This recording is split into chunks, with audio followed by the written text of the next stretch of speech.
ਵਾਹਿਗੁਰੂ ਜੀ ਕਾ ਖਾਲਸਾ ਵਾਹਿਗੁਰੂ ਜੀ ਕੀ ਫਤਿਹ। ਆਸਾ ਮਹੱਲਾ ਪੰਜਵਾ। ਜੋ ਮੈਂ ਆਪਣਾ ਸਤਿਗੁਰ ਧਿਆਇਆ, ਤਬ ਮੇਰੇ ਮਨ ਮਹਾ ਸੁਖ ਪਾਇਆ। ਹੇ ਭਾਈ, ਜਦੋਂ ਅਸੀਂ ਆਪਣੇ ਸੱਚੇ ਸਤਿਗੁਰਾਂ ਨੂੰ ਧਿਆਉਣਾ ਕੀਤਾ, ਤਦੋਂ ਸਾਡੇ ਮਨ ਹਿਰਦੇ ਨੇ ਮਹਾਂ ਕਹੀਏ ਬਹੁਤ ਵੱਡਾ ਸੁਖ ਆਨੰਦ ਪਾਉਣਾ ਕੀਤਾ ਹੈ। ਮਿਟ ਗਈ ਗਣਤ ਬਿਨਾਸਿਓ ਸੰਸਾ, ਨਾਮ ਰਤੇ ਜਨ ਭਏ ਭਗਵੰਤਾ ਰਹਾਉ। ਸਾਰੀ ਗਣਤ ਮਿਟ ਗਈ, ਭਾਵ ਗਿਣਤੀ ਮਿਣਤੀ ਵੀ ਨਾਸ ਹੋ ਗਈ, ਅਤੇ ਪ੍ਰਮਾਣਗਤ ਪ੍ਰਮੇਯਗਤ ਆਦਿ ਸੰਸਾ ਸੰਦੇਹ ਵੀ ਨਾਸ ਹੋ ਗਿਆ। ਜੋ ਪੁਰਸ਼ ਪ੍ਰਭੂ ਦੇ ਨਾਮ ਵਿੱਚ ਰੰਗੇ ਹੋਏ ਹਨ, ਉਹ ਭਗਵੰਤਾ ਕਹੀਏ ਪਰਮੇਸ਼ਰ ਦਾ ਹੀ ਰੂਪ ਹੋ ਗਏ। ਭਗਵੰਤਾ ਕਹੀਏ ਭਾਗਾਂ ਵਾਲੇ ਬਣ ਗਏ। ਰਹਾਉ ਵਿਸਰਾਮ ਦੇ ਕੇ ਕਿਰਪਾ ਕਰਦੇ ਹਨ। ਜੋ ਮੈਂ ਆਪਣਾ ਸਾਹਿਬ ਚੀਤ, ਤਉ ਭਉ ਮਿਟਿਓ ਮੇਰੇ ਮੀਤ। ਜਦੋਂ ਮੈਂ ਆਪਣੇ ਸਾਹਿਬ ਮਾਲਕ ਪਰਮੇਸ਼ਰ ਨੂੰ ਯਾਦ ਕੀਤਾ, ਹੇ ਸਾਡੇ ਮੀਤ ਮਿੱਤਰੋ, ਤਦੋਂ ਜੰਮਣ ਮਰਨ ਆਦਿ ਦਾ ਡਰ ਮਿਟ ਗਿਆ, ਨਾਸ ਹੋ ਗਿਆ। ਜੋ ਮੈਂ ਊਟ ਗਈ ਪ੍ਰਭ ਤੇਰੀ, ਤਾਂ ਪੂਰਨ ਹੋਈ ਮਨਸਾ ਮੇਰੀ। ਹੇ ਪ੍ਰਭੂ ਪਰਮੇਸ਼ਵਰ ਵਾਹਿਗੁਰੂ ਜੀ, ਜਦੋਂ ਮੈਂ ਤੁਹਾਡੀ ਓਟ ਸ਼ਰਨ ਗ੍ਰਹਿਣ ਕੀਤੀ, ਤਦ ਮੇਰੀ ਸਾਰੀ ਹੀ ਮਨਸਾ ਮਨ ਦੀ ਇੱਛਾ ਪੂਰੀ ਹੋ ਗਈ। ਮਨ ਭਏ ਦਿਲਾਸਾ, ਨਾਨਕ ਦਾਸ ਤੇਰਾ ਪਰਵਾਸਾ। ਹੇ ਪਰਮੇਸ਼ਰ, ਤੁਹਾਡੇ ਚਲਤ ਕੌਤਕ ਵੇਖ ਕੇ ਸਾਡਾ ਮਨ ਦਿਲਾਸਾ ਕੀਏ ਧੀਰਜਤਾ ਦੇ ਸਹਿਤ ਹੋਇਆ ਹੈ। ਸਤਿਗੁਰੂ ਜੀ ਕਥਨ ਕਰਦੇ ਹਨ ਕਿ ਮੈਨੂੰ ਦਾਸ ਸੇਵਕ ਨੂੰ ਤੁਹਾਡਾ ਹੀ ਪਰਵਾਸਾ ਭਰੋਸਾ ਹੈ। ਆਸਾ ਮਹੱਲਾ ਪੰਜਵਾ। ਸਤਿਗੁਰੂ ਜੀ ਇਸ ਪਾਵਨ ਸ਼ਬਦ ਵਿੱਚ ਸੰਸਾਰ ਦੇ ਪਦਾਰਥਾਂ ਨੂੰ ਦੁੱਖ ਰੂਪ ਅਤੇ ਮਿਥਿਆ ਕਥਨ ਕਰਦੇ ਹੋਏ, ਕਾਲ ਦੀ ਪ੍ਰਬਲਤਾ ਦਿਖਾਉਂਦੇ ਹੋਏ, ਵਾਹਿਗੁਰੂ ਦੇ ਹਰੀ ਦੇ ਗੁਣ ਗਾਉਣ ਲਈ ਉਚਾਰਨ ਕਰਦੇ ਹਨ। ਅਨ ਦਿਨ ਮੂਸਾ ਲਾਜ ਟੁਕਾਈ, ਗਿਰਤ ਕੂਪ ਮਹਿ ਖਾਹੇ ਮਿਠਾਈ। ਹੇ ਭਾਈ, ਇਹ ਅਨ ਦਿਨ ਰਾਤ ਅਤੇ ਦਿਨ ਰੂਪੀ ਮੂਸਾ ਹੁੰਦਾ ਚੂਹਾ ਤੇਰੀ ਉਮਰ ਰੂਪੀ ਲੱਜ ਨੂੰ ਰੱਸੀ ਨੂੰ ਟੁਕੀ ਜਾ ਰਹੇ ਹਨ, ਪਰੰਤੂ ਤੂੰ ਗ੍ਰਸਤ ਰੂਪ ਕੂਪ ਖੂਹ ਵਿੱਚ ਗਿਰਤ ਕਹੀਏ ਡਿੱਗਿਆ ਹੋਇਆ ਵਿਸ਼ੇ ਰਸ ਰੂਪੀ ਮਠਿਆਈਆਂ ਖਾ ਰਿਹਾ ਹੈ। ਜਿਵੇਂ ਇੱਕ ਬ੍ਰਾਹਮਣ ਜੰਗਲ ਵਿੱਚ ਗਿਆ, ਜਿੱਥੇ ਉਹ ਅਚਾਨਕ ਬਿਪਤਾ ਵਿੱਚ ਫਸ ਗਿਆ ਅਤੇ ਅਨੇਕਾਂ ਮੁਸੀਬਤਾਂ ਉਸ ਦੇ ਗਲ ਆ ਪਈਆਂ। ਇੱਕ ਪਾਸਿਓਂ ਬੜੀ ਵੱਡੀ ਭਿਆਨਕ ਰੂਪ ਵਾਲੀ ਡਾਇਣ ਆਪਣੀਆਂ ਬਾਹਾਂ ਨਾਲ ਦਰਖਤਾਂ ਨੂੰ ਭੰਨੀ ਆ ਰਹੀ ਹੈ। ਦੂਜੇ ਪਾਸੇ ਜੰਗਲ ਨੂੰ ਅੱਗ ਲੱਗੀ ਹੋਈ ਵੇਖੀ। ਤੀਜੇ ਪਾਸੇ ਨਦੀ ਚੜ੍ਹੀ ਹੋਈ ਹੈ। ਇਹਨਾਂ ਤੋਂ ਡਰਦਾ ਜਦੋਂ ਪਿੱਛੇ ਨੂੰ ਮੁੜਿਆ, ਤਾਂ ਪਿਛਲੇ ਪਾਸੇ ਇੱਕ ਭੁੱਖਾ ਸ਼ੇਰ ਖੜਾ ਸੀ। ਇਹ ਸਭ ਕੁਝ ਦੇਖ ਕੇ ਬਹੁਤ ਭੈ ਭੀਤ ਡਰ ਗਿਆ। ਜਾਨ ਬਚਾਉਣ ਲਈ ਨੇੜੇ ਇੱਕ ਖੂਹ ਵੇਖ ਕੇ ਉਸ ਕਿਨਾਰੇ ਬੋਹੜ ਦੇ ਬ੍ਰਿਛ ਦੀ ਲਮਕਦੀ ਹੋਈ ਜੜ੍ਹ ਨੂੰ ਫੜ ਕਰਕੇ ਖੂਹ ਵਿੱਚ ਲਮਕ ਗਿਆ। ਜਦ ਹੇਠਾਂ ਨਿਗਾਹ ਮਾਰੀ ਤਾਂ ਇੱਕ ਬਹੁਤ ਵੱਡਾ ਸੱਪ ਅਸਰਾਲ ਮੂੰਹ ਅੱਡੀ ਫੁੰਕਾਰੇ ਮਾਰ ਰਿਹਾ ਹੈ। ਜਦ ਉੱਪਰ ਨਿਗਾਹ ਕੀਤੀ ਤਾਂ ਇੱਕ ਮਸਤ ਹਾਥੀ ਆ ਗਿਆ, ਜਿਸ ਜੜ ਨਾਲ ਲਮਕਦਾ ਪਿਆ ਸੀ ਉਸ ਨਾਲ ਮਾਖੋ ਲੱਗੀ ਹੋਈ ਸੀ, ਭਾਵ ਡੂਮਣਾ ਲੱਗਾ ਸੀ। ਲਮਕਣ ਨਾਲ ਹਿੱਲ ਕੇ ਮਾਖੋ ਦਾ ਸ਼ਹਿਦ ਉਸ ਦੇ ਮੂੰਹ ਉੱਪਰ ਚੋਣ ਲੱਗ ਪਿਆ। ਫਿਰ ਕੀ ਦੇਖਦਾ ਹੈ, ਜਿਸ ਜੜ ਨਾਲ ਇਹ ਲਮਕਿਆ ਹੋਇਆ ਸੀ ਉਸ ਨੂੰ ਕਾਲਾ ਅਤੇ ਚਿੱਟਾ ਦੋ ਚੂਹੇ ਕੁਤਰੀ ਜਾ ਰਹੇ ਸਨ। ਪਰੰਤੂ ਇਹ ਸਭ ਕੁਝ ਜਾਣਦਾ ਹੋਇਆ ਵੀ ਉਸ ਸ਼ਹਿਦ ਦੇ ਮਿੱਠੇ ਰਸ ਵਿੱਚ ਸਭ ਕੁਝ ਭੁੱਲ ਗਿਆ। ਆਖਰ ਚੂਹਿਆਂ ਨੇ ਜੜ ਕੱਢ ਦਿੱਤੀ ਅਤੇ ਉਹ ਬ੍ਰਾਹਮਣ ਵਿਚਾਰਾ ਸੱਪ ਦੇ ਮੂੰਹ ਵਿੱਚ ਜਾ ਪਿਆ। ਸੋ ਇਸੇ ਪ੍ਰਕਾਰ ਦਾ ਦ੍ਰਿਸ਼ਟਾਂਤ ਦਿੰਦੇ ਹਨ ਕਿ ਜੀਵ ਰੂਪੀ ਬ੍ਰਾਹਮਣ ਸੰਸਾਰ ਰੂਪੀ ਬਨ ਵਿੱਚ ਆਇਆ ਹੋਇਆ, ਜਿਸ ਦੇ ਇੱਕ ਪਾਸੇ ਬਿਰਧ ਅਵਸਥਾ ਰੂਪੀ ਡੈਣ ਆਪਣੀਆਂ ਰੋਗਾਂ ਰੂਪ ਬਾਹਾਂ ਨਾਲ ਜਵਾਨੀ ਰੂਪ ਬਿਰਛਾਂ ਦੇ ਟਾਹਣਿਆਂ ਨੂੰ ਭਾਂਦੀ ਹੋਈ ਆ ਰਹੀ, ਦੂਜੇ ਪਾਸੇ ਤ੍ਰਿਸ਼ਨਾ ਰੂਪੀ ਅੱਗ ਮੱਚ ਰਹੀ, ਤੀਜੇ ਪਾਸੇ ਆਸਾ ਰੂਪੀ ਨਦੀ ਚੜ੍ਹੀ ਹੋਈ ਆ, ਉਸ ਵਿੱਚ ਪਦਾਰਥਾਂ ਦਾ ਹੜ੍ਹ ਆਇਆ ਹੋਇਆ। ਚੌਥੇ ਪਾਸੇ ਹੰਕਾਰ ਰੂਪੀ ਸ਼ੇਰ ਗਰਜ ਰਿਹਾ। ਇਉਂ ਜੀਵ ਕਰਮਾਂ ਦੇ ਵਸ ਜ਼ਹਿਰ ਸਰੀਰ ਰੂਪ ਖੂਹ ਵਿੱਚ ਲਟਕ ਰਿਹਾ। ਗ੍ਰਸਤ ਰੂਪ ਬੋਹੜ ਦਾ ਬ੍ਰਿਸ਼ ਹੈ, ਉਮਰ ਰੂਪੀ ਜੜ ਹੈ, ਵਰਸ ਵਰਾ ਰੂਪ ਹਾਥੀ ਹੈ। ਇਸ ਦੀ ਉਮਰ ਰੂਪੀ ਜੜ ਨੂੰ ਦਿਨ ਤੇ ਰਾਤ ਰੂਪੀ ਦੋ ਕਾਲੇ ਤੇ ਚਿੱਟੇ ਚੂਹੇ ਕੁਤਰ ਰਹੇ। ਫਿਰ ਵੀ ਜੀਵ ਨੂੰ ਮਾਇਆ ਰੂਪੀ ਮਾਖਿਓ ਦੇ ਸ਼ਬਦ ਆਦ ਰੂਪੀ ਵਿਸ਼ਿਆਂ ਰੂਪੀ ਸ਼ਹਿਦ ਮਿੱਠਾ ਲੱਗ ਰਿਹਾ। ਇਹਨਾਂ ਵਿਸ਼ਿਆਂ ਵਿੱਚ ਲੱਗਾ ਹੋਇਆ ਸਭ ਕੁਝ ਭੁੱਲੀ ਬੈਠਾ ਹੈ ਤੇ ਅਖੀਰ ਜਦੋਂ ਇਸ ਦੀ ਉਮਰ ਰੂਪੀ ਟਾਹਣੀ ਕੁਤਰੀ ਗਈ ਤਾਂ ਇਹ ਕਾਲ ਰੂਪੀ ਸੱਪ ਦੇ ਮੂੰਹ ਵਿੱਚ ਜਾ ਪਿਆ, ਪਰੰਤੂ ਆਪਣੇ ਮਨੁੱਖਾ ਜੀਵਨ ਵਿੱਚ ਕੁਝ ਵੀ ਸਵਾਰ ਨਾ ਸਕਿਆ। ਸੋਚਤ ਸਾਚਤ ਰੈਨ ਬਿਹਾਨੀ, ਸੋਚਦਿਆਂ ਸੰਸਾਰ ਵਿੱਚ ਫਸਣ ਦੀਆਂ ਸੋਚਾਂ ਨੂੰ ਸੋਚਦਿਆਂ ਤੇ ਧਨ ਆਦ ਸੰਚਿਤ ਭਾਵ ਇਕੱਤਰ ਕਰਦਿਆਂ ਉਮਰ ਰੂਪੀ ਰਾਤ ਬਿਹਾਨੀ ਕਹੀਏ ਗੁਜ਼ਰ ਰਹੀ ਹੈ। ਅਨਕ ਰੰਗ ਮਾਇਆ ਕੇ ਚਿਤਵਦ ਕਬਹੁ ਨ ਸਿਮਰੈ ਸਾਰੰਗ ਪਾਣੀ ਰਹਾਉ। ਮਾਇਆ ਦੀ ਪ੍ਰਾਪਤੀ ਦੇ ਅਨੇਕਾਂ ਰੰਗ ਕੌਤਕਾਂ ਨੂੰ ਚਿਤਵਦਾ ਰਹਿੰਦਾ ਹੈ, ਪਰੰਤੂ ਸਾਰੰਗ ਨਾਮੇ ਧਨੁੱਖ ਨੂੰ ਆਪਣੇ ਪਾਣੀ ਹੱਥਾਂ ਵਿੱਚ ਧਾਰਨ ਵਾਲੇ ਜਾਂ ਸਾਰ ਗ੍ਰਹਿਣ ਕਰਾਉਣ ਵਾਲੇ ਪਰਮੇਸ਼ਰ ਨੂੰ ਕਦਾ ਚਿੱਤ ਵੀ ਸਿਮਰਦਾ ਨਹੀਂ ਹੈ। ਰਹਾਉ ਵਿਸਰਾਮ ਦੇ ਕੇ ਸਤਿਗੁਰੂ ਕਿਰਪਾ ਕਰਦੇ ਹਨ। ਧਰਮ ਕੀ ਛਾਇਆ ਨਿਹਚਲ ਗ੍ਰਹਿ ਬਾਂਧਿਆ, ਧਰਮ ਕੀ ਛਾਇਆ ਨਿਹਚਲ ਗ੍ਰਹਿ ਬਾਂਧਿਆ, ਕਾਲ ਕੈ ਫਾਂਸ ਸਖਤ ਸਰ ਸਾਂਧਿਆ। ਧਰਮ ਦਾ ਬ੍ਰਿਸ਼ ਦੀ ਛਾਇਆ ਛਾਂ ਵਾਂਗ ਜੋ ਅਨਸਥਿਰ ਸਰੀਰ ਜਾਂ ਸੰਸਾਰ ਹੈ, ਇਸ ਨੂੰ ਅਚਲ ਜਾਣ ਕੇ ਘਰ ਬਾਂਧਿਆ ਬੰਨ੍ਹੀ ਬੈਠਾ ਆਸ ਲਾਈ ਹੋਈ ਆ ਕਿ ਮੈਂ ਸਦਾ ਜਿਉਂਦਾ ਰਹਾਂਗਾ। ਇਉਂ ਇਸ ਨੂੰ ਮਾਇਆ ਦੀ ਫਾਂਸ ਫਾਹੀ ਵਿੱਚ ਫਸੇ ਹੋਏ ਨੂੰ ਕਾਲ ਨੇ ਆਪਣਾ ਮੌਤ ਰੂਪੀ ਤੀਰ ਸਾਂਧਿਆ ਕਹੀਏ ਖਿੱਚਿਆ ਹੋਇਆ। ਕਾਲ ਨੇ ਫਾਹੀ ਅਤੇ ਸਖਤ ਮਾਇਆ ਨੇ ਬਾਣ ਖਿੱਚਿਆ ਹੋਇਆ। ਬਾਲੂ ਕਿਨਾਰਾ ਤਰੰਗ ਮੁਖ ਆਇਆ, ਸੋ ਥਾਨ ਮੂੜ ਨਿਹਚਲ ਕਰ ਪਾਇਆ। ਬਾਲੂ ਹੁੰਦਾ ਰੇਤੇ ਦੇ ਕਿਨਾਰਾ ਕੰਢੇ ਦੀ ਨਿਆਈ, ਪੰਜਾਂ ਤੱਤਾਂ ਰੂਪੀ ਰੇਤੇ ਦਾ ਇਹ ਸਰੀਰ ਆ ਜੋ ਕਾਲ ਰੂਪੀ ਦਰਿਆ ਦੀ ਮੌਤ ਰੂਪ ਤਰੰਗ ਲਹਿਰ ਦੇ ਪ੍ਰਵਾਹ ਰੂਪੀ ਮੂੰਹ ਵਿੱਚ ਆ ਰਿਹਾ। ਉਸ ਨਾਸਵੰਤ ਸਰੀਰ ਰੂਪੀ ਥਾਨ ਅਸਥਾਨ ਨੂੰ ਮੂੜ ਕਹੀਏ ਮੂਰਖ ਜੀਵਾਂ ਨੇ ਅਚਲ ਜਾਣ ਕਰਕੇ ਉਸ ਵਿੱਚ ਮੋਹ ਪਾਇਆ ਹੋਇਆ ਹੈ। ਸਾਧ ਸੰਗ ਜਪਿਓ ਹਰ ਰਾਏ, ਨਾਨਕ ਜੀਵੈ ਹਰ ਗੁਣ ਗਾਏ। ਹੇ ਭਾਈ, ਜਿਨ੍ਹਾਂ ਨੇ ਸਾਧ ਸੰਗ ਸ੍ਰੇਸ਼ਟ ਜਨਾਂ ਦੇ ਨਾਲ ਮਿਲ ਕਰਕੇ ਰਾਜਾ ਸਰੂਪ ਪਰਮੇਸ਼ਰ ਨੂੰ ਨਾਮ ਉਸ ਦੇ ਨਾਮ ਨੂੰ ਜਪਿਆ ਹੈ, ਸਤਿਗੁਰੂ ਜੀ ਕਥਨ ਕਰਦੇ ਹਨ ਕਿ ਉਹ ਪਰਮੇਸ਼ਰ ਦੇ ਗੁਣਾਂ ਨੂੰ ਗਾਉਣ ਕਰਕੇ ਸਦਾ ਹੀ ਜਿਉਂਦੇ ਹਨ। ਆਸਾ ਮਹੱਲਾ ਪੰਜਵਾ। ਤੁਕੇ 9। ਇੱਕ ਵਾਰ ਸਤਿਗੁਰੂ ਸ੍ਰੀ ਗੁਰੂ ਅਰਜਨ ਦੇਵ ਸਾਹਿਬ ਜੀ ਆਪਣੇ ਸਿੱਖਾਂ ਸਮੇਤ ਬਾਹਰ ਜੰਗਲ ਵਿੱਚੋਂ ਲੰਘ ਰਹੇ ਸੀ। ਉੱਥੇ ਦੂਰ ਉਜਾੜ ਵਿੱਚ ਇੱਕ ਮੁਰਦਾ ਦੇਹੀ ਪਈ ਸੀ। ਉਸ ਨੂੰ ਵੇਖ ਕੇ ਮਹਾਰਾਜ ਜੀ ਇਹ ਵਿਰਾਗਮਈ ਸ਼ਬਦ ਉਚਾਰਨ ਕਰਦੇ ਹਨ।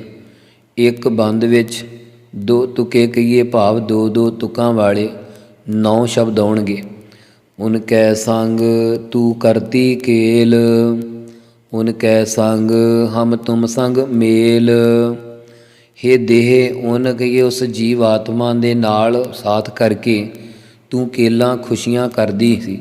ਉਸ ਜੀਵ ਆਤਮਾ ਦੇ ਸੰਗ ਨਾਲ ਹੋਣ ਕਰਕੇ ਹੀ ਸਾਡਾ ਤੇ ਤੁਹਾਡਾ ਭਾਵ ਮੈਂ ਤੇਰਾ ਹਾਂ ਤੂੰ ਮੇਰਾ ਹੈ, ਇਉਂ ਸੰਬੰਧੀਆਂ ਦੇ ਨਾਲ ਮੇਲ ਜੋਲ ਬੁਣਿਆ ਹੋਇਆ ਸੀ। ਉਨ ਕੈ ਸੰਗ ਤੁਮ ਸਭ ਕੋ ਲੋਰੈ, ਉਸ ਬਿਨਾ ਕੋ ਮੁਖ ਨਹੀਂ ਜੋਰੈ। ਉਸ ਜੀਵ ਆਤਮਾ ਦੇ ਤੇਰੇ ਸੰਗ ਨਾਲ ਹੋਣ ਕਰਕੇ ਤੈਨੂੰ ਸਾਰੇ ਹੀ ਕੋਈ ਲੋੜੈ ਚਾਹੁੰਦੇ ਹਨ। ਹੁਣ ਉਸ ਜੀਵ ਆਤਮਾ ਤੋਂ ਬਿਨਾਂ ਬਗੈਰ ਮੁਰਦਾ ਹੋਈ ਪਈ ਹੈ, ਜਿਸ ਕਰਕੇ ਤੇਰੇ ਨਾਲ ਕੋਈ ਵੀ ਮੂੰਹ ਨਹੀਂ ਜੋੜਦਾ, ਤੇਰੀ ਕੋਈ ਬਾਤ ਵੀ ਨਹੀਂ ਪੁੱਛਦਾ। ਤੇ ਬੈਰਾਗੀ ਕਹਾ ਸਮਾਏ, ਤਿਸ ਬਿਨ ਤੁਹੀ ਦੁਹੇਰੀ ਰੀ ਰਹਾਉ। ਹੇ ਦੇਹ, ਉਹ ਬੈਰਾਗੀ ਵਿਰਾਗਵਾਨ ਜੀਵ ਕਿੱਥੇ ਜਾ ਕੇ ਸਮਾ ਗਿਆ ਹੈ। ਰੀ ਕਹੀਏ ਹੇ ਦੇਹੀ, ਉਸ ਜੀਵ ਆਤਮਾ ਤੋਂ ਬਗੈਰ ਤੂੰ ਦੁਹੇਰੀ ਦੁਖੀ ਹੋ ਰਹੀ ਹੈ। ਰਹਾਉ ਬਿਸਰਾਮ ਦੇ ਕੇ ਫਰਮਾਉਂਦੇ ਹਨ। ਉਨ ਕੈ ਸੰਗ ਤੂੰ ਗ੍ਰਹਿ ਮਹਿ ਮਾਹਰ, ਉਨ ਕੈ ਸੰਗ ਤੂੰ ਹੋਈ ਹੈ ਜਾਹਰ। ਹੇ ਦੇਹੀ, ਉਸ ਜੀਵ ਆਤਮਾ ਦੇ ਨਾਲ ਹੋਣ ਕਰਕੇ ਤੂੰ ਗ੍ਰਹਿ ਘਰ ਵਿੱਚ ਮਾਹਰ ਪ੍ਰਸਿੱਧ ਮੁਖੀ ਬਣੀ ਰਹੀ ਹੈ। ਉਸ ਜੀਵ ਆਤਮਾ ਦੇ ਨਾਲ ਹੋਣ ਕਰਕੇ ਤੂੰ ਸਾਰੇ ਹੀ ਜਾਹਰ ਪ੍ਰਤੱਖ ਹੋ ਰਹੀ ਹੈ। ਉਨ ਕੈ ਸੰਗ ਤੂੰ ਰੱਖੀ ਪਪੋਲ, ਉਸ ਬਿਨਾ ਤੂੰ ਛੁਟਕੀ ਰੋਲ। ਉਸ ਜੀਵ ਆਤਮਾ ਦੇ ਨਾਲ ਹੋਣ ਤੇ ਤੂੰ ਪਪੋਲ ਪਾਲ ਪਲੋਸ ਕੇ ਰੱਖੀ ਹੋਈ ਸੀ।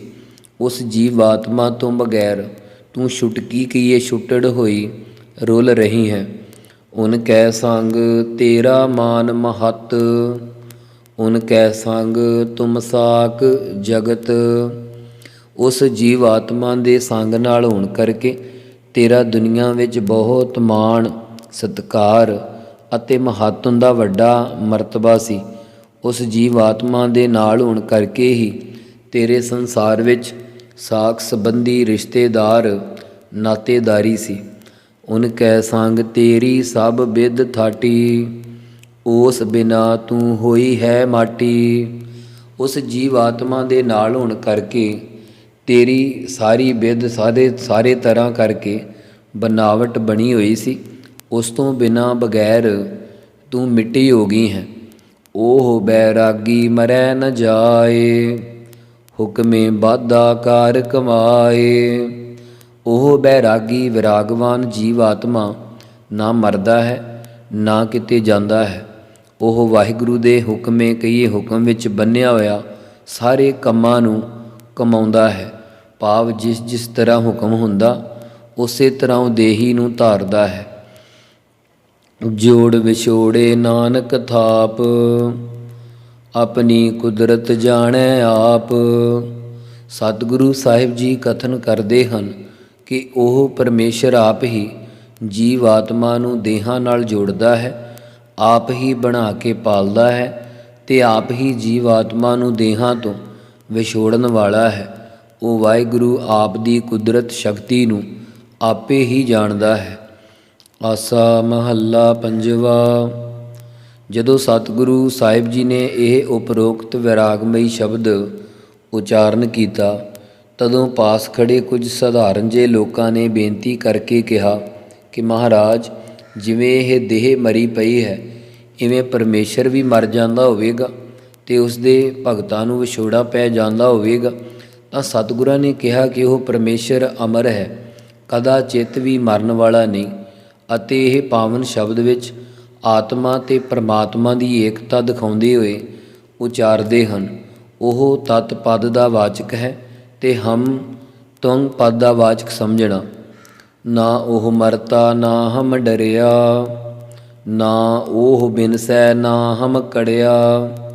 ਹੇ ਭਾਈ, ਨਾ ਤਾਂ ਉਹ ਅਕਾਲ ਪੁਰਖ ਮਰਦਾ ਹੈ ਅਤੇ ਨਾ ਹੀ ਅਸੀਂ ਡਰਦੇ ਹਾਂ, ਨਾ ਹੀ ਉਹ ਪਰਮੇਸ਼ਰ ਬਿਨਸੈ ਨਾਸ ਹੁੰਦਾ, ਨਾ ਹੀ ਅਸੀਂ ਕੜਿਆ ਝੂਰਦੇ ਹਾਂ। ਨਾ ਉਹ ਨਿਰਧਨ ਨਾ ਹਮ ਭੂਖੇ, ਨਾ ਉਸ ਦੁਖ ਨਾ ਹਮ ਕੋ ਦੁਖੇ। ਨਾ ਹੀ ਉਹ ਪਰਮੇਸ਼ਰ ਨਿਰਧਨ ਕੰਗਾਲ ਹੈ ਅਤੇ ਨਾ ਹੀ ਅਸੀਂ ਆਤਮਾ ਆਨੰਦ ਵੱਲੋਂ ਭੁੱਖੇ ਹਾਂ। ਨਾ ਉਸ ਪਰਮੇਸ਼ਰ ਨੂੰ ਕੋਈ ਦੁੱਖ ਕਸ਼ਟ ਹੈ ਅਤੇ ਨਾ ਹੀ ਉਸ ਦਾ ਸਾਖੀ ਚੇਤਨ ਸਰੂਪ ਹੋਣ ਕਰਕੇ ਨਾ ਹੀ ਸਾਡੇ ਤਾਈਂ ਕੋਈ ਦੁੱਖ ਕਸ਼ਟ ਹੈ। ਅਵਰ ਨ ਕੋ ਮਾਰਨ ਵਾਰਾ, ਜੀਉ ਹਮਾਰਾ ਜੀਉ ਦੇਨਹਾਰਾ ਰਹਾਉ। ਹੇ ਭਾਈ, ਉਸ ਵਾਹਿਗੁਰੂ ਤੋਂ ਬਿਨਾਂ ਹੋਰ ਕੋਈ ਵੀ ਮਾਰਨ ਵਾਲਾ ਨਹੀਂ। ਸਾਡੇ ਤਾਈਂ ਜ਼ਿੰਦਗੀ ਦੇਣ ਵਾਲਾ ਪਰਮੇਸ਼ਰ ਸਦਾ ਹੀ ਜੀਉ ਕਹੀਏ ਜਿਉਂਦਾ ਹੈ, ਰਹਾਉ ਵਿਸਰਾਮ ਦੇ ਕੇ ਕਿਰਪਾ ਕਰਦੇ ਹਨ। ਨਾ ਉਸ ਬੰਧਨ ਨਾ ਹਮ ਬਾਧੇ, ਨਾ ਉਸ ਬੰਧਨ ਨਾ ਹਮ ਬਾਧੇ, ਨਾ ਉਸ ਧੰਦਾ ਨਾ ਹਮ ਧਾਦੇ। ਨਾ ਹੀ ਉਸ ਪਰਮੇਸ਼ਰ ਨੂੰ ਕੋਈ ਜੰਮਣ ਮਰਨ ਦੇ ਬੰਧਨ ਜੰਜਾਲ ਹਨ ਅਤੇ ਉਸ ਦਾ ਸਿਮਰਨ ਕਰਕੇ ਉਸੇ ਦਾ ਹੀ ਸਰੂਪ ਹੋ ਜਾਣ ਕਰਕੇ ਨਾ ਹੀ ਅਸੀਂ ਬੰਧਨਾਂ ਵਿੱਚ ਬੰਨੇ ਗਏ ਹਾਂ। ਨਾ ਹੀ ਉਸ ਪਰਮੇਸ਼ਰ ਨੂੰ ਕੋਈ ਧੰਦਾ ਕੰਮ ਹੈ, ਸਦਾ ਅਲੇਪ ਹੈ, ਅਤੇ ਨਾ ਹੀ ਅਸੀਂ ਧਾਦੇ ਕੰਮਾਂ ਕਾਰਾਂ ਵਿੱਚ ਰੁੱਝੇ ਹਾਂ। ਨਾ ਉਸ ਮੈਲ ਨ ਹਮ ਕੋ ਮੈਲਾ, ਉਸ ਆਨੰਦ ਤਾਂ ਹਮ ਸਦ ਕੇਲਾ। ਨਾ ਹੀ ਉਸ ਪਰਮੇਸ਼ਰ ਵਿੱਚ ਕੋਈ ਪਾਪਾਂ ਰੂਪੀ ਮਲੀਨਤਾ ਹੈ ਅਤੇ ਨਾ ਹੀ ਸਾਡੇ ਤਾਈਂ ਕੋਈ ਨਖਿੱਧ ਕਰਮਾਂ ਦੀ ਕੁਸੰਗਤ ਕਰਕੇ ਮਲੀਨਤਾ ਹੈ। ਜਦੋਂ ਉਸ ਪਰਮੇਸ਼ਰ ਨੂੰ ਸਦਾ ਆਨੰਦ ਹੈ, ਉਹ ਆਨੰਦ ਸਰੂਪ ਹੈ, ਤਾਂ ਫਿਰ ਸਾਨੂੰ ਵੀ ਹਮੇਸ਼ਾ ਹੀ ਕੇਲਾ ਕੀਏ ਖੁਸ਼ੀਆਂ ਹਨ। ਨਾ ਉਸ ਸੋਚ ਨਾ ਹਮ ਕੋ ਸੋਚਾ, ਨਾ ਉਸ ਲੇਪ ਨਾ ਹਮ ਕੋ ਪੋਚਾ। ਨਾ ਹੀ ਉਸ ਪਰਮੇਸ਼ਰ ਨੂੰ ਕੋਈ ਸੋਚ ਚਿੰਤਾ ਫਿਕਰ ਹੈ, ਨਾ ਹੀ ਸਾਡੇ ਤਾਈਂ ਕੋਈ ਸੋਚ ਚਿੰਤਾ ਹੈ। ਨਾ ਹੀ ਉਸ ਪਰਮੇਸ਼ਰ ਨੂੰ ਕੋਈ ਮਾਇਆ ਜਾਂ ਪਾਪਾਂ ਪੁੰਨਾਂ ਦੀ ਲਿਪਾਈ ਮਾਨਤਾ ਹੈ, ਨਾ ਹੀ ਸਾਡੇ ਤਾਈਂ ਕੋਈ ਪੋਚਾ ਨਿਊਣਤਾ ਲਿਪਾਈ ਮਾਨਤਾ ਹੈ। ਨਾ ਉਸ ਭੂਖ ਨਾ ਹਮ ਕੋ ਤ੍ਰਿਸ਼ਨਾ, ਜਾ ਉਹ ਨਿਰਮਲ ਤਾਂ ਹਮ ਜਚਨਾ। ਨਾ ਹੀ ਉਸ ਵਾਹਿਗੁਰੂ ਨੂੰ ਕੋਈ ਭੁੱਖ ਹੈ, ਨਾ ਹੀ ਹਮ ਕਹੀਏ ਸਾਡੇ ਤਾਈਂ ਕੋਈ ਰਸਾਂ ਕਸਾਂ ਦੀ ਤ੍ਰਿਸ਼ਨਾ ਪ੍ਰਾਪਤੀ ਦੀ ਇੱਛਾ ਹੈ। ਜੇਕਰ ਉਹ ਪਰਮੇਸ਼ਰ ਨਿਰਮਲ ਉਜਲ ਹੈ ਤਾਂ ਅਸੀਂ ਵੀ ਉਸ ਦੇ ਅੰਸ਼ ਹੋਣ ਕਰਕੇ ਜਚਨਾ ਕਹੀਏ ਨਿਰਮਲ ਸ਼ੁੱਧ ਹਾਂ। ਹੁਣ ਐਸੇ ਜੀਵ ਨੂੰ ਆਪਾ ਭਾਵ ਗਵਾਉਣ ਲਈ ਅਤੇ ਉਸ ਪਰਮੇਸ਼ਰ ਵਿੱਚ ਮਿਲਣ ਬਾਰੇ ਕਹਿੰਦੇ ਹਨ। ਹਾਂ ਹੀ ਇਹ ਉਹੀ ਆਗੈ ਪਾਛੈ ਏਕੋ ਸੋਈ। ਹੇ ਭਾਈ, ਅਸੀਂ ਤਾਂ ਕੁਝ ਵੀ ਨਹੀਂ ਹਾਂ। ਅਸਲ ਵਿੱਚ ਤਾਂ ਇੱਕੋ ਇੱਕ ਉਹੀ ਪਰਮਾਤਮਾ ਹੈ। ਸੰਸਾਰ ਦੇ ਅਗਲੇ ਆਉਣ ਵਾਲੇ ਸਮੇਂ ਵਿੱਚ ਵੀ, ਪਾਛੈ ਪਿਛਲੇ ਬੀਤ ਚੁੱਕੇ ਸਮੇਂ ਵਿੱਚ ਵੀ ਸੋਈ ਕਹੀਏ ਉਹੀ ਇੱਕ ਪਰਮੇਸ਼ਰ ਹੀ ਆ। ਨਾਨਕ ਗੁਰ ਖੋਏ ਭ੍ਰਮ ਭੰਗਾ, ਹਮ ਓਏ ਮਿਲ ਹੋਏ ਇੱਕ ਰੰਗਾ। ਸਤਿਗੁਰੂ ਸਾਹਿਬ ਜੀ ਕਥਨ ਕਰਦੇ ਹਨ ਕਿ ਗੁਰਾਂ ਨੇ ਸਾਡੇ ਸਾਰੇ ਭਰਮ ਸੰਸੇ ਅਤੇ ਭੰਗਾ ਅਪਰਾਧ ਖੋ ਦਿੱਤੇ, ਨਾਸ਼ ਕਰ ਦਿੱਤੇ ਹਨ, ਜਿਸ ਕਰਕੇ ਅਸੀਂ ਤੇ ਓਏ ਉਹ ਪਰਮਾਤਮਾ ਮਿਲ ਕਰਕੇ ਇੱਕੋ ਸਰੂਪ ਹੋ ਗਏ ਹਾਂ। ਆਸਾ ਮਹੱਲਾ ਪੰਜਵਾ। ਅੱਗੇ ਪ੍ਰਸ਼ਨ ਕਰਦੇ ਹੈ ਮਹਾਰਾਜ, ਉਸ ਪਰਮੇਸ਼ਰ ਦੀ ਪ੍ਰਾਪਤੀ ਕਿਵੇਂ ਹੋਵੇ? ਤਾਂ ਗੁਰ ਉੱਤਰ ਬਖਸ਼ਦੇ ਆ। ਸਤਿਗੁਰੂ ਜੀ ਫਰਮਾਉਂਦੇ ਆ, ਅਨਕ ਭਾਂਤ ਕਰ ਸੇਵਾ ਕਰੀਐ, ਜੀਉ ਪ੍ਰਾਨ ਧਨ ਆਗੈ ਧਰੀਐ।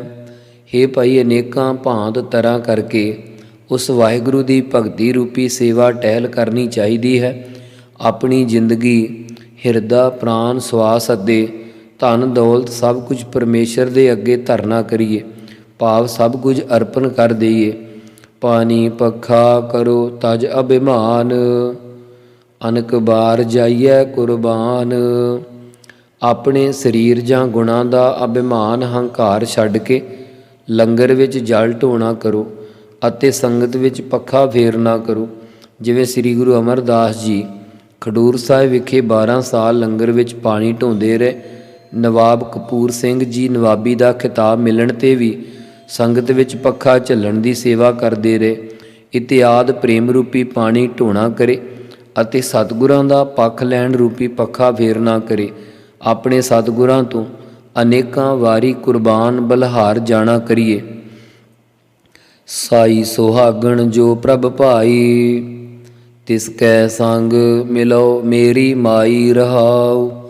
ਉਹੀ ਸੁਹਾਗਣ, ਉਹੋ ਹੀ ਸੁਹਾਗਵੰਤੀ ਹੈ ਜਿਹੜੀ ਪ੍ਰਭੂ ਪਰਮੇਸ਼ਰ ਨੂੰ ਭਾਈ ਚੰਗੀ ਲੱਗੀ ਹੈ। ਹੇ ਮੇਰੀ ਸਾਡੀ ਮਾਈ ਮਾਤਾ, ਇੱਥੇ ਮੁਰਾਦ ਸੰਤ ਜਨਾਂ ਜਾਂ ਮਹਾਤਮਾ ਰੂਪ ਸਖੀਆਂ ਤੋਂ ਹੈ। ਹੇ ਮਹਾਤਮਾ ਰੂਪ ਸਖੀਓ, ਉਸ ਸੁਹਾਗਵੰਤੀ ਦੇ ਨਾਲ ਮਿਲਣਾ ਕਰੋ ਰਹਾਓ। ਵਿਸਰਾਮ ਦੇ ਕੇ ਸਤਿਗੁਰੂ ਕਿਰਪਾ ਕਰਦੇ ਹਨ। ਦਾਸਨ ਦਾਸੀ ਕੀ ਪਨਹਾਰ, ਉਨ ਕੀ ਰੇਣ ਬਸੈ ਜੀ ਨਾਲ। ਜੋ ਮਹਾਰਾਜ ਜੀ ਦੀਆਂ ਦਾਸੀਆਂ ਹਨ, ਉਹਨਾਂ ਦੀ ਪਨਹਾਰ ਪਾਣੀ ਭਰਨ ਵਾਲੀ ਆਪਣੇ ਆਪ ਨੂੰ ਮੰਨੀਏ। ਨਿਸ਼ਕਾਮ ਕਰਮਾਂ ਰੂ ਪਾਣੀ ਭਰੀਏ। ਜੋ ਮਨ ਕਰਕੇ ਦਾਸੀਆਂ ਹਨ, ਜੋ ਬਾਣੀ ਕਰਕੇ ਦਾਸੀਆਂ ਹਨ ਅਤੇ ਜੋ ਸਰੀਰ ਕਰਕੇ ਉਹਨਾਂ ਦਾ ਪਾਣੀ ਭਰਨ ਵਾਲੀਆਂ ਹੋਈਆਂ, ਉਹਨਾਂ ਦੀ ਚਰਨ ਰੇਣ ਧੂੜੀ ਆਪਣੇ ਹਿਰਦੇ ਦੇ ਨਾਲ ਵਸ ਜਾਵੇ। ਮਾਥੈ ਭਾਗ ਤਪਾਵੋ ਸੰਗ, ਮਿਲੈ ਸੁਆਮੀ ਆਪਣੈ ਰੰਗ। ਹੇ ਭਾਈ, ਜੇਕਰ ਮੱਥੇ ਦੇ ਚੰਗੇ ਭਾਗ ਹੋਣ, ਭਾਵ ਨਿਸ਼ਕਾਮ ਕਰਮਾਂ ਦੇ ਲੇਖ ਪਏ ਹੋਣ, ਤਾਂ ਉਹਨਾਂ ਦਾ ਸੰਗ ਸਾਥ ਪਾਉਣਾ ਕਰੀਦਾ ਹੈ। ਆਪਣੇ ਰੰਗ ਪ੍ਰੇਮ ਆਨੰਦ ਵਿੱਚ ਲੀਨ ਹੋਣ ਕਰਕੇ ਸੁਆਮੀ ਮਾਲਕ ਪਰਮੇਸ਼ਰ ਮਿਲਦਾ ਹੈ। ਜਾਪ ਤਾਪ ਦੇਵ ਸਭ ਨੇਮਾ, ਕਰਮ ਧਰਮ ਅਰਪੋ ਸਭ ਹੋਮਾ। ਬਾਣੀ ਕਰਕੇ ਕੀਤੇ ਹੋਏ ਜਪ, ਸਰੀਰ ਕਰਕੇ ਕੀਤੇ ਹੋਏ ਤਪ ਅਤੇ ਨੇਮਾ ਨਿਯਮ ਆਦਿ ਸਾਰੇ ਗੁਰਮੁਖ ਜਨਾਂ ਦੇ ਚਰਨਾਂ ਵਿੱਚ ਭੇਟਾ ਕਰ ਦੇਣਾ ਕਰੋ। ਸਕਾਮ ਨਿਸ਼ਕਾਮ ਆਦਿ ਕਰਮ ਜਗ ਆਦਿਕ ਧਰਮ ਅਤੇ ਹੋਮਾ ਹੁੰਦਾ ਹਵਨ ਆਦਿਕ ਵੀ ਸਾਰੇ ਉਹਨਾਂ ਤਾਈਂ ਅਰਪੋ ਅਰਪਣਾ ਕਰੋ। ਗਰਭ ਮੋਹ ਤਜ ਹੋਵੋ ਰੇਨ, ਉਨ ਕੈ ਸੰਗ ਦੇਖੋ ਪ੍ਰਭ ਨੈਣ। ਆਪਣੇ ਗੁਣਾਂ ਦਾ ਗਰਭ ਹੰਕਾਰ ਅਤੇ ਪਦਾਰਥਾਂ ਦਾ ਮੋਹ ਸਨੇਹ ਛੱਡ ਕੇ ਉਹਨਾਂ ਗੁਰਮੁਖ ਜਨਾਂ ਦੇ ਚਰਨਾਂ ਦੀ ਰੇਨ ਧੂੜੀ ਹੋਣਾ ਕਰੋ। ਭਾਵ ਅਤਿਅੰਤ ਨਿਮਰਤਾ ਧਾਰਨ ਕਰੋ। ਉਹਨਾਂ ਗੁਰਮੁਖਾਂ ਦੇ ਨਾਲ ਭਾਵ ਉਹਨਾਂ ਦੀ ਸੰਗਤ ਕਰਕੇ ਆਪਣੇ ਪ੍ਰਤੱਖ ਨੇਤਰਾਂ ਜਾਂ ਮਨ ਬੁੱਧ ਰੂਪੀ ਨੇਤਰਾਂ ਨਾਲ ਪਰਮੇਸ਼ਰ ਨੂੰ ਦੇਖ ਲੈਣਾ ਕਰੋ। ਨਿਮਖ ਨਿਮਖ ਇਹੀ ਆਰਾਧੋ, ਦਿਨ ਸਰੈਣ ਇਹ ਸੇਵਾ ਸਾਧੋ।